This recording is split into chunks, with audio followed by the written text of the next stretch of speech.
Now the blame game begins. The ruling African National Congress, which ostensibly is in a grand coalition with partners like the Democratic Alliance, but really just acts unilaterally, taking its direction solely from Latuli House, the headquarters of the African National Congress, as it's always done since 1994.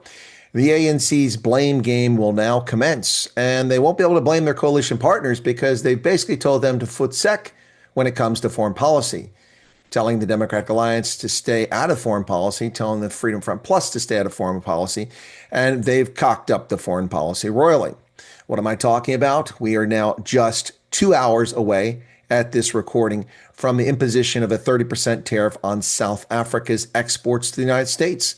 A remarkable turn of events, not because there's tariffs, but because the South African government has failed to negotiate or even have a conversation in good faith. We're aware of only two efforts they've made since the inception of these reciprocal tariffs on April 3rd of 2025. The first being when they finally went to the States, took the president there and the agriculture minister and the minister of trade, as well as the minister in the presidency, Kumbudzu Icheveni.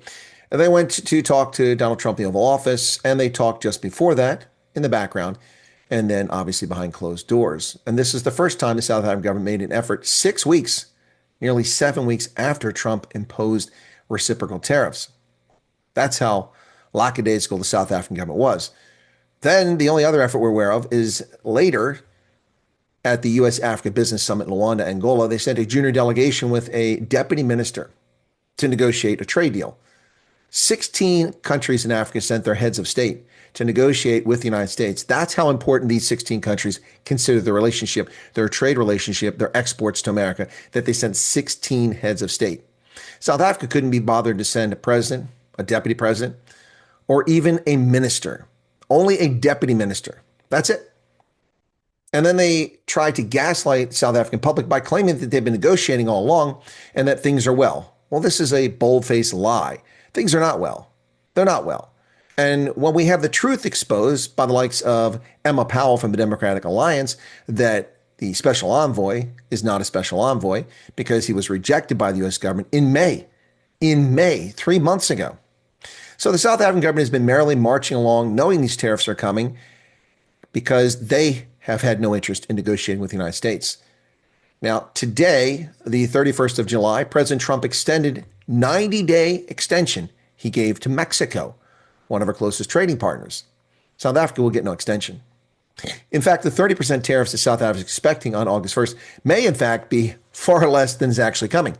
Remember, two things that come into play here. President Trump said that any country that supports the policies of BRICS, an anti-Western, anti-developmental, anti-white, anti-Christian, anti-Northern Hemisphere organization, well, they're going to get an additional 10%. Ostensibly, that would include South Africa, which is a member of the BRICS fake alliance. So that would be a 40% tariff. On top of that, President Trump just announced, because of Russia's poor behavior, any country that buys oil from Russia would get an additional tariff. Now, I'm not sure what that tariff will be, but we believe it's 10%.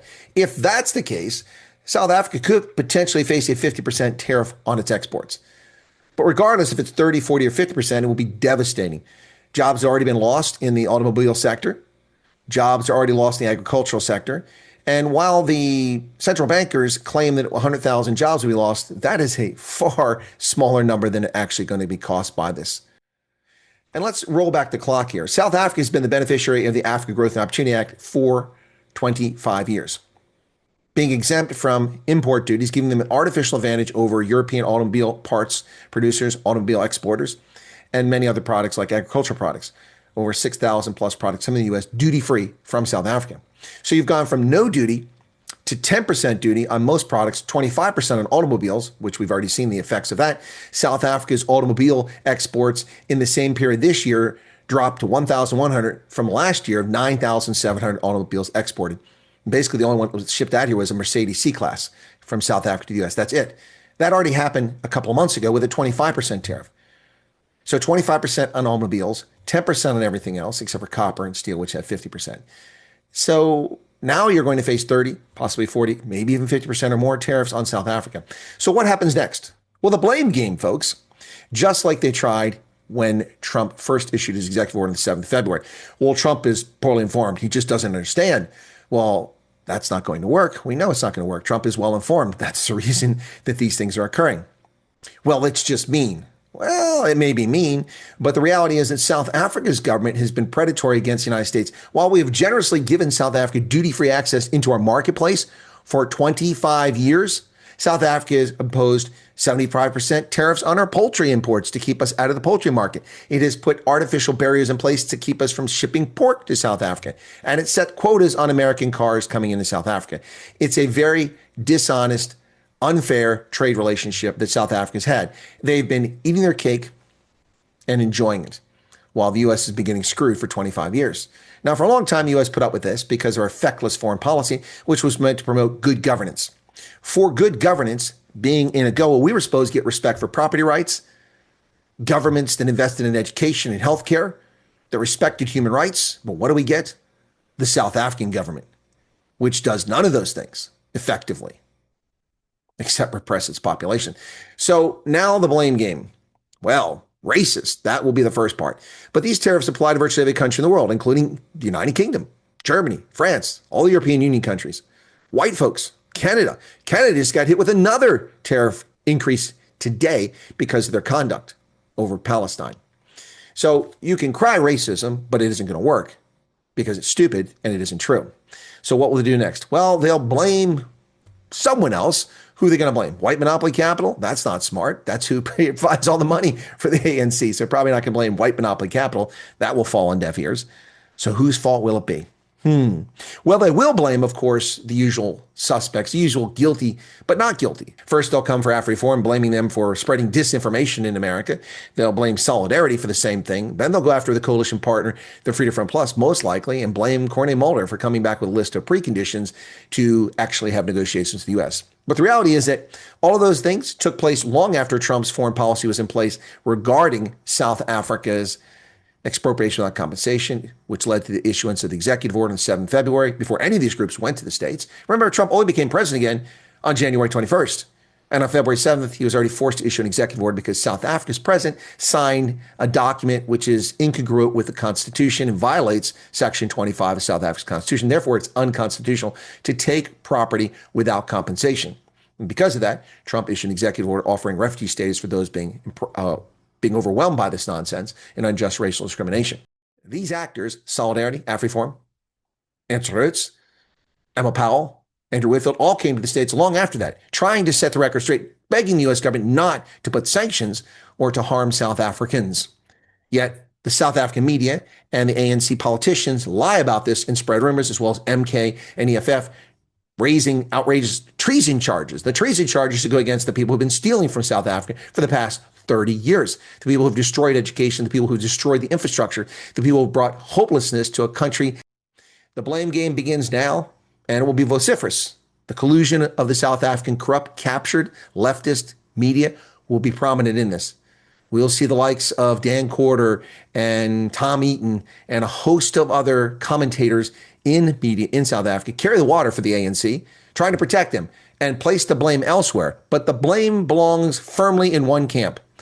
The African National Congress insisted on retaining DIRCO, the Director of International Relations and Cooperation, the Foreign Ministry, under their complete control. They've done so. They've told their partners in the coalition, the DA, to keep their nose out of foreign policy. They've told the Freedom Front Plus the same thing. So this responsibility falls squarely on the African National Congress and nobody else. Nobody else. Cyril Ramaphosa, Ronnie Lamola, Parks Tao are responsible for this, and to a lesser degree, John Steenhuisen. These are the people who are responsible. South Africa knowingly sent an avowed anti-white, anti-Christian, anti-American, race hate spewing ambassador back to Washington, D.C. after he'd already been here under Obama's term, Ibrahim Rasool. And he got caught spewing racial hatred and was sent out of the country persona non grata as a accredited diplomat, an ambassador. You don't say those things. He wasn't a social media commentator. He wasn't a private citizen. He wasn't a journalist. He wasn't a television announcer. He was the sitting ambassador and called the President of the United States the leader of a global white supremacy movement. Where is this movement at, Mr. Rasool? It doesn't exist except in the fantasies of our mind. And he also said Americans are racist. And for that, he was sent home. So no ambassador past several months. No special envoy, despite the fact that Cyril Ramaphosa tried to lie to South Africans and claim he'd appointed a special envoy. Nkabisi Jonas. Nkabisi Jonas had his own comments about Trump a couple years ago, calling Trump basically a racist. Well, he was in his private capacity, not serving an official position. And while it was inappropriate and wrong, it's possible the U.S. government could have looked the other way. However, they didn't. According to Emma Powell and other sources, the U.S. government refused to accept his bona fides, his credentials, and refused to issue him diplomatic credentials or a diplomatic visa since May, 3 months ago. And the South African government has been telling people that he's the representative to the United States. They changed that at the G20 summit, saying he's a representative for North America. But the guy's been to London and Cape Town, nowhere else. So that's a lie. No ambassador, no special envoy, no trade representative has ever been appointed, let alone the trade minister actually coming here, other than the one trip with President Ramaphosa. Parks Towell should have made multiple trips to the United States, maybe even got an apartment over here and spent time over here negotiating a trade deal. But the ANC doesn't want a trade deal. They want to play victim. They want to play the race card. They want to say, oh, woe is me. But the problem with playing the race card is, as I said, these tariffs apply all over the globe because of unfair trade practices directed against the United States and our economy. So they can play the race card all day, but it has no weight to it whatsoever. It's ridiculous. And besides, if we're to believe the nonsense that all the wealth in South Africa is controlled by white people, how does hurting South Africa help a global white supremacist movement? How? If the white guys own all the property and own all the money and all the business in South Africa, then why would we punish South Africa? It's just stupid. You see the convoluted logic that these clowns use? So no ambassador, no special envoy, no trade representative, and no trade delegation. They'll blame anyone they can get their hands on, but the usual suspects, AfriForum, Solidarity, and members of the DA will be the victims of their wrath in the media and by politicians. But make no mistake, ladies and gentlemen, the government of South Africa has had 18 months to sort this out. Yeah, that's right, 18 months. Trump wasn't even president. 18 months since last year in February, when a bipartisan group in the House of Representatives issued a bill and put it in the House to reconsider the strategic relationship with South Africa in February of 2024, when Trump was fighting for his life in legal cases, wasn't even likely to be president in the minds of most people. This is not a Trumpism. This is not a MAGA movement. This is not a consequence of Republicans controlling government. This is a consequence of the actions the South African government, led entirely by the ANC for the past 30 years, has taken in the detriment of U.S. national security interests and our friends, partners, and allies. This is why we're here. Now, the tariffs aren't a consequence of that. The tariffs are a consequence of South Africa's unfair trade policies, which they fail to recognize. And now they come to the table with a pittance offering to buy $12 billion in liquefied natural gas over 10 years. You serious? That's not even a rounding error for the U.S. The U.S. government burns through more money than that in just a few seconds every day. It's a joke. It's a joke. What South Africa needs to do is address the four conditions, if in fact they're genuine, which Corné Mulder brought back. And listen to this. Corné Mulder is a member of a coalition with the ANC in government, the Government of National Unity, and he's the leader of that party. Ramaphosa refused to have an office call with him to talk to his coalition partner. So any pretense that this is a coalition is a pure joke. This is an ANC-run government with a plurality party, but not a 50+1 lead. And they're running South Africa, as they've always done, straight into the ground. And they can blame whoever they want. But cogent, rational thinking people will see this for what it is. Yet another ANC failure. And if you think that the BRICS are coming to your rescue, China, Brazil, Russia, India are not stepping in to help South Africa. Now, the Chinese already have 30 and 40% tariffs against South African agricultural products. Why in the world would they change the relationship? They're making money hand over fist. There's no benefit for them. They're pillaging South Africa of its mineral resources and shipping finished industrial goods back after destroying South African industry and textile industry. Why would they change that relationship? They're not going to. Russia's a rounding error. Almost no trade whatsoever with Russia at all. Brazil, almost no trade. South Africa's trade that matters is with the United States, Europe, and China. But to China's benefit, not South Africa's. Whereas the other ones, it's the other way around.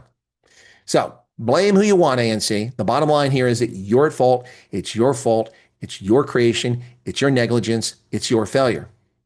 And that's the bottom line. What say you, South Africa? What say you, Mzansi? Hey, world, are you paying attention? Because this is going to get spicy in less than 2 hours. Cheers.